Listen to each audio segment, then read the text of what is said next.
ParkTown Residence. Largest fully integrated development. Is it worth buying? Let's find out.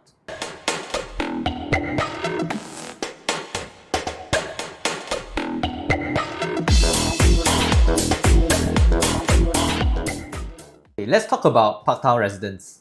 Okay, so some details. The developer is actually a joint venture by Capitaland, UOL, and Singapore Land. So as the audience will know, these are very reputable developers. Location-wise, it's spread across Tampines Street 62.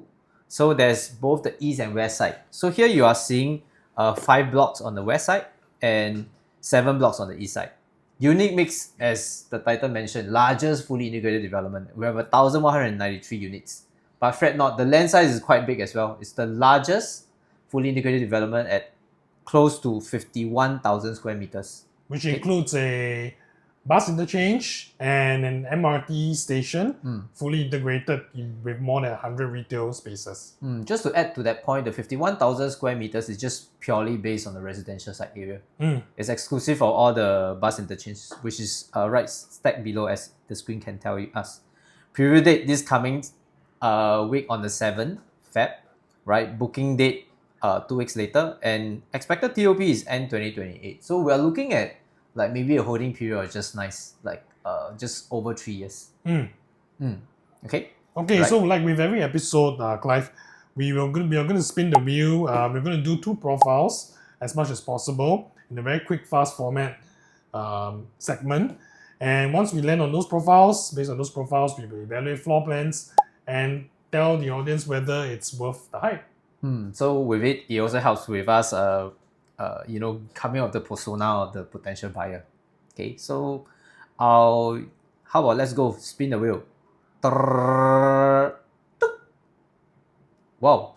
3Gen family. So we are starting with the largest of the largest. So that rhymes with our title, isn't it? Yeah, so largest fully integrated development. Again, for 3Gen family, we like to prioritize, or should we say we envision the profile of these buyers to be usually a large family unit, typically 6 to 7 people. It can span across 3 generations. It could be in-laws, parents, and children. So typically for 3Gen family, we are looking at the 4 to 5 bedroom type of layouts. Maybe we can skip straight to the floor plans. That's right. Because I was thinking usually we skip to the floor plans, and today maybe we start with something a bit special. We start with the landscape first.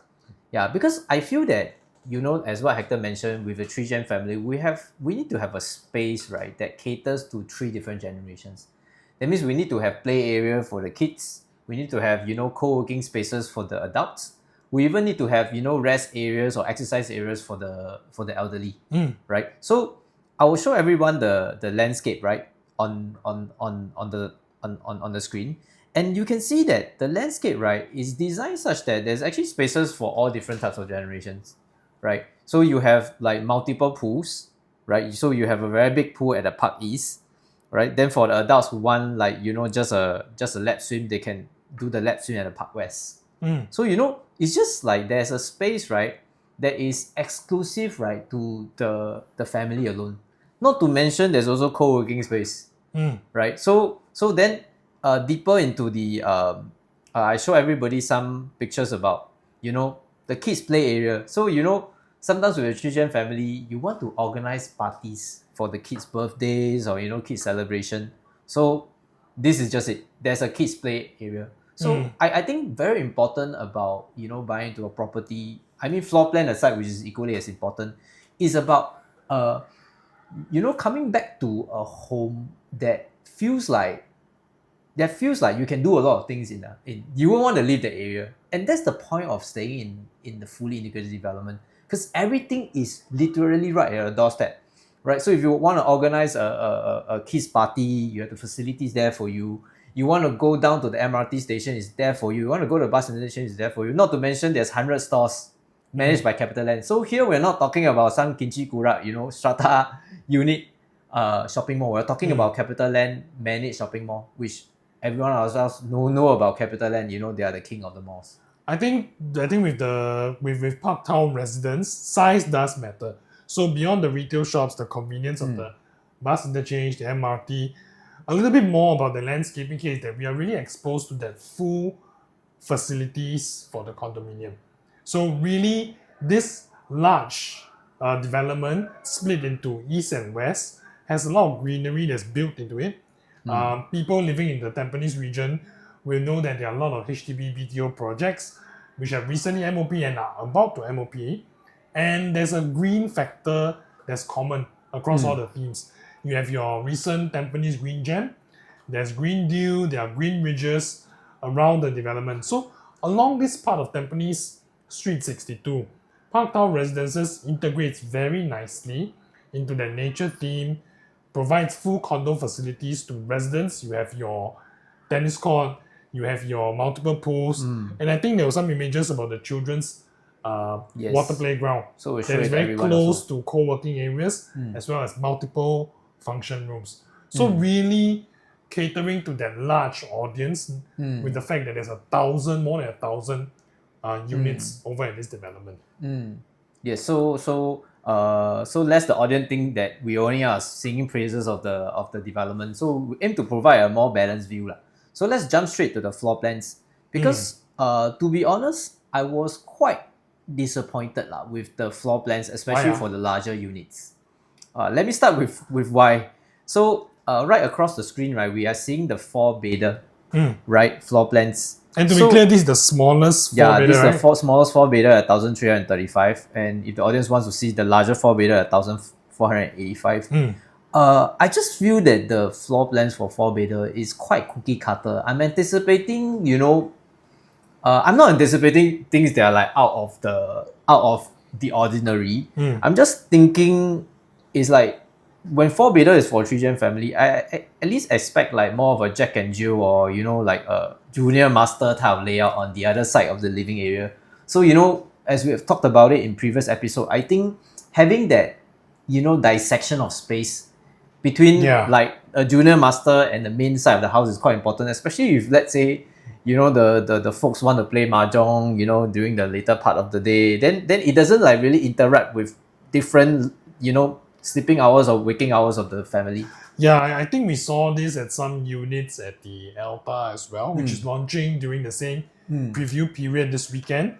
Having that junior master ensuite on the other side, away from the rest of the common rooms and the master bedroom, does provide, number one, privacy. And I think having close access to a bathroom, right, having it ensuite is highly important in my opinion. So because I have a lot of elderly members in my family. So just having that bathroom close to where they potentially might be sleeping is a key point. Like some of the older folks will wake up multiple times in the night. They would visit the loo.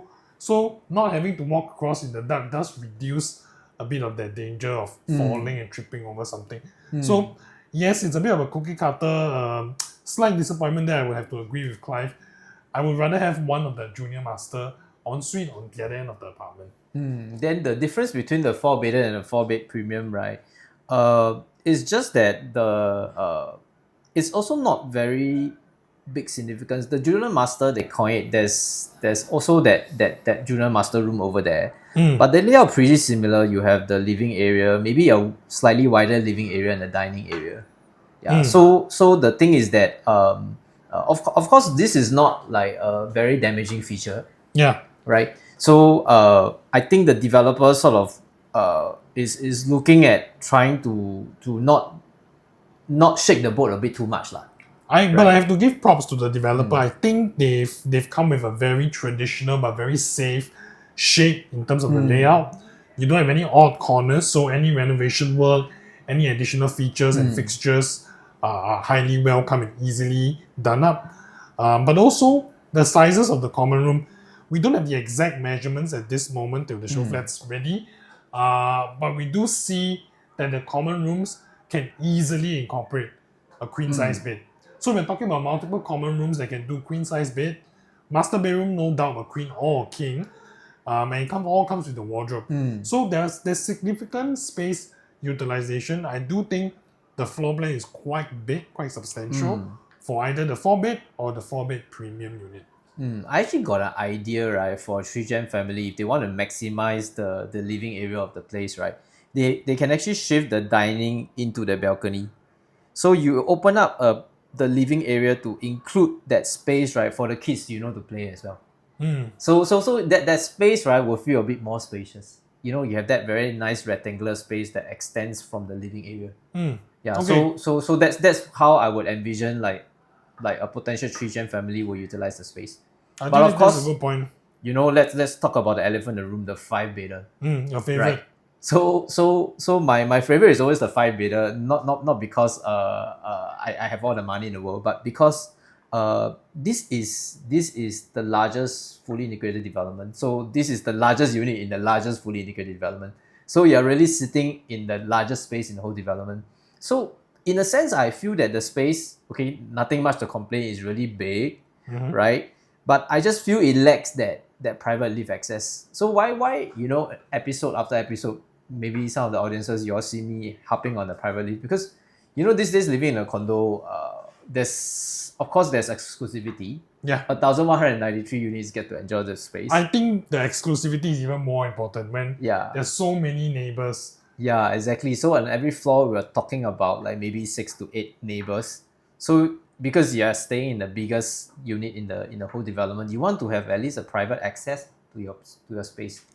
Right. So here the developer, although they didn't provide that private access, maybe they sort of save some of the space.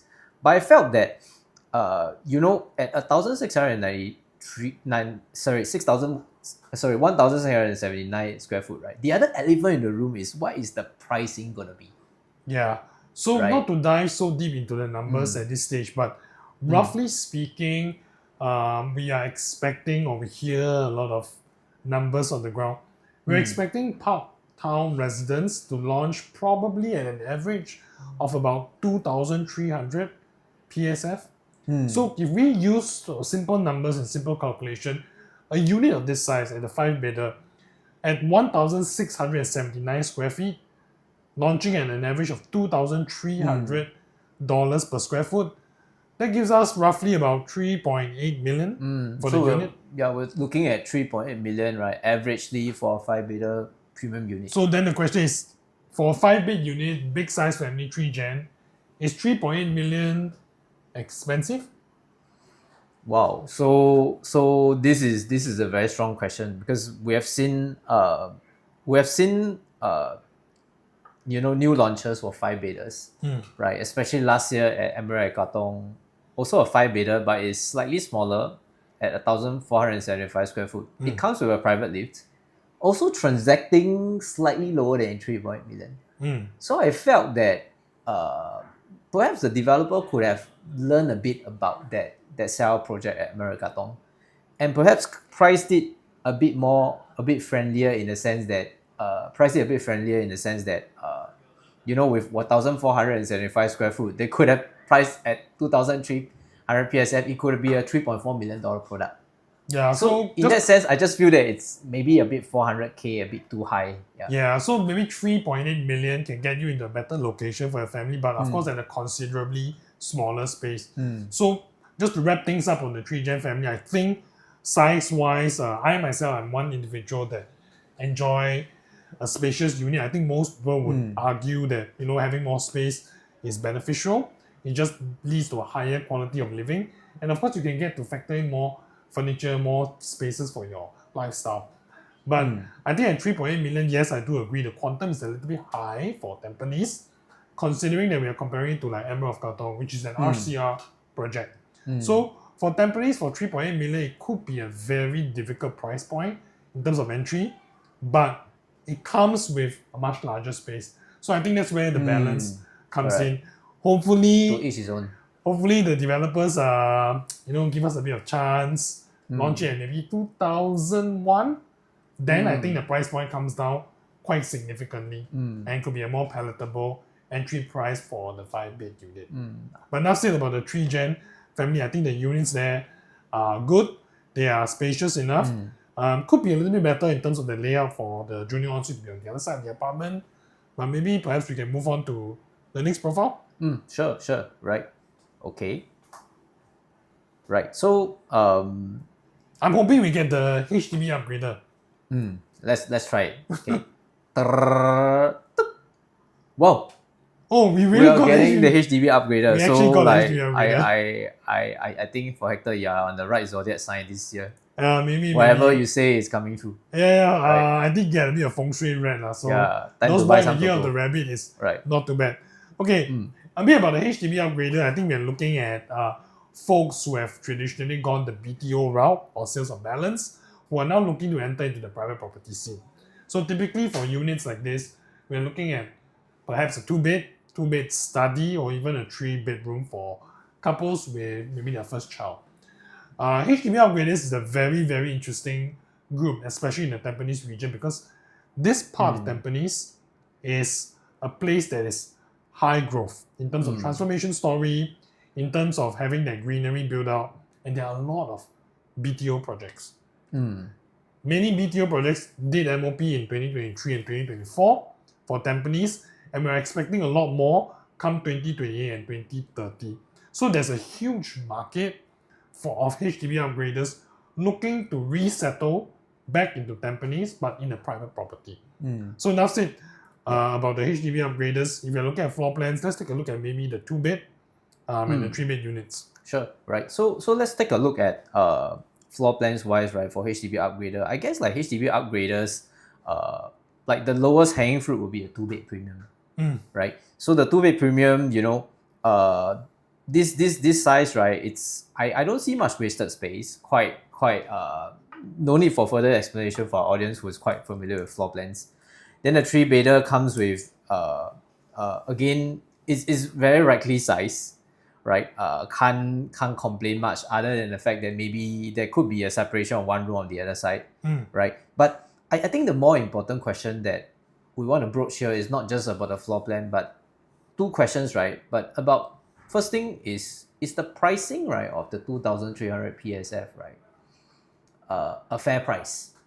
Second, right? And second is, as Hector mentioned, there's the transformation story, right? It's actually driving very good, profitable transactions for projects in Tampines, right? So, if our audience can take a look at the screen, right?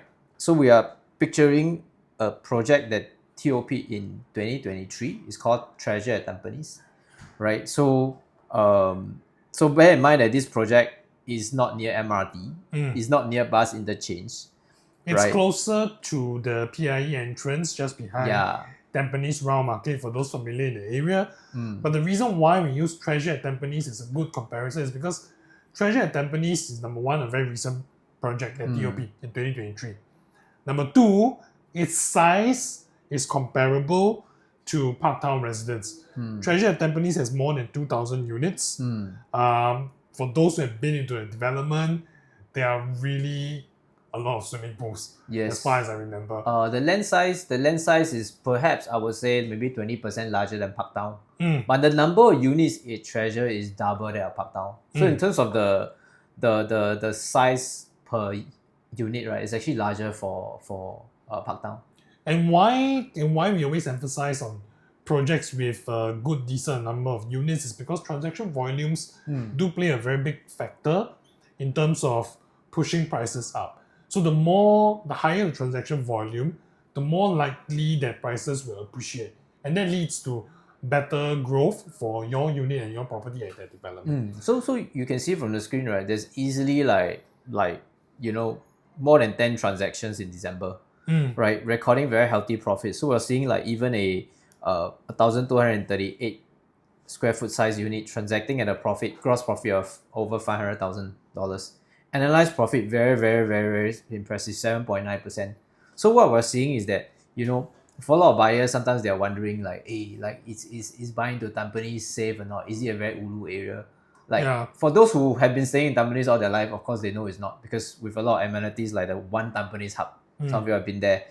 With again, this is a fully integrated development, so we are seeing the possibility of buyers replicating the performance, right? So if Treasure at Tampines can have this kind of performance without a mall underneath, without a bus interchange underneath, without an MRT station underneath, what is to say that a fully integrated development like ParkTown, I'm sure it could achieve a stellar performance.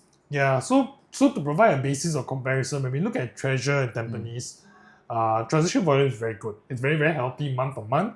We're seeing transactions even as late as just before the Chinese New Year Eve. We're looking at transaction volumes being consistent in the double digits every month. But more importantly, at the PSF that is trending upon right now, Treasure at Tampines is already going at about $1,800 plus PSF. So if we are comparing ParkTown and Treasure at Tampines, of course, ParkTown has more amenities and it's an integrated development, like Clive mentioned. We then tend to look at what's the difference in terms of age. So when ParkTown Residence is ready in 2028, we are seeing that Treasure at Tampines would have already been 5 years old. So at about $1,800 PSF, we're looking at a substantial difference of maybe perhaps $250 to $300 for it to be considered a fair price. So adding that $300 or so to 2008, 2001. we're talking about slightly more than $2,100 PSF as a good fair value gauge for ParkTown residents A today. non-integrated development project. Correct. But with ParkTown being a fully integrated development project, we feel that adding another $200 PSF price premium on top of the 2001, it seems like a good fair price valuation. I would think that an integrated development does have more demand, more so than one that isn't, just because of the convenience it offers residences and prospective buyers. But of course, it's all about the entry price. The PSF gives us that comparison, but it's really about the entry price. So if you're looking at about 2,300 as a fair value, we're expecting a 2-bed unit, like the one we brought up on screen earlier, to be starting from about 1.6-ish million. Maybe we can let our audience know a bit about like what we think is the potential price, for the units at 2003, and perhaps it's easier to decide from there. So as Hector mentioned, a 2-bedder at a 2003 PSF starts at about 1.3x million. The 2-bed premium that we show would sort of average around 1.56 million, right? Yeah. So the thing is that the good thing about ParkTown is that because it comes with so many different unit sizes, right? So it's allowing a lot of people to be priced into the project. That means with your budget, there will be a unit size that fits your budget, that allows you to stay into this exclusive enclave. So then the question comes, right? If we go back to the profile of a HDB upgrader, if they're looking to get into a 2-bed, I assume probably a 2-bed premium or 2-bed premium the study unit or 3-bed, can they actually make that transition seamlessly? I think it's the question. So if we look at the price trends of BTO flats, assuming the most popular type, which is a 4-room HDB, I think most of the owners there have already more than doubled their amount. So we're looking at combined husband-wife having sitting on about $400,000 to $500,000 profit from the HDB unit. Taking away some of the fees and everything, I think they can quite easily make the down payment, the 25% down payment, typical for most bank loans for a unit at ParkTown Residence, either a 2-bed or a 3-bed. So I think the HDB upgraded profile is a serious contender for this project. And like we showed for Treasure at Tampines, the demand is quite substantial. So not to mention that, not forgetting the fact that I'm showing the location for everybody to see, right? There are actually future residential development plots just opposite this land parcel. So I always feel it's important to buy into an area where there's going to be future residential development plots that are likely to be private residential, owing to the fact that there's so many residential plots. So you're seeing in the image, right? We're seeing at least 4 other residential development plots. But that being said, Clive, I do want to bring in a balanced point as well. So ParkTown Residence, despite its 1,193 units, it's relatively low rise. It's the retail shops, MRT station, bus interchange accounts for the basement, all the way up to level 2. The residential area starts from level 3 all the way up to 12. So it's not particularly high rise, which is why there are 10 blocks across a very large plot of land. So the point I'm trying to get to here is that with such a big development and it being surrounded by so many future residential developments, I think it's kind of a double-edged sword. You have your upgraders who may look into providing that demand for the unit when it's ready, some years down the line, maybe 2030, maybe 2031. But you're also contenting with 2 points. You're contenting with the fact that buyers can buy into HDB units, which is essentially across the road. And also, for ParkTown residents, point of concern here is that there is also the ECs that are around. You have your upcoming Roulette of Tampines, which we do not know the PSF yet, but we expect it to be a bit higher. You have your tenant EC that is nearby as well. And these ECs will effectively come into play closer to 2030 once some of the residents meet the basic MOP period. I think it's still a while because like Roulette of Tampines, like MOP period maybe is 5 years after 3 years of construction. So we're looking at least 2033. Yeah, but tenant is not. Tenant is going to be earlier than that. So the point here is that with these ECs on the market and essentially being privatized condo after 5 years, it provides competition to ParkTown resident owners. So I would be a bit cautious in terms of overpaying a premium for things like view and height. Essentially what I'm saying is, if you plan to get a unit at ParkTown residence, especially for the HDB upgraders, I will be very, very focused on what is the entry price and having a good price to walk away from. I think we've seen it in recent examples like Ori, for example. 3,000 PSF. Can those residents profit after 3 years? I think more likely than not. Maybe there's huge difficulty. You could argue there's a higher floor. You could argue there's a better viewing. But at some point on the price line, at some point it makes sense to go to the next hierarchy of product. So what I'm saying is, if you buy a 2-bed unit and you're going to buy the highest floor, and let's say it's at ParkTown residence, if you're using an absurd number like $2,700 PSF, for my clients at least, I would advise them, perhaps if you have that budget, you might want to look at a 3-bed unit on the lower floor. Because essentially when it gets into the resale market, more often than not, there are many examples out there, even for Treasure at Tampines, you will see that not necessarily you're being compensated based on the premium that you pay on the upfront for higher floor units. It does work in some developments. For other developments, it may not be so. So I think for ParkTown residents, I'll be very cautious about the entry price, especially if you're a HDB upgrader looking to progress your asset along this property journey. So actually, last but not least, I want to touch on the final point, which is the Tampines North MRT station.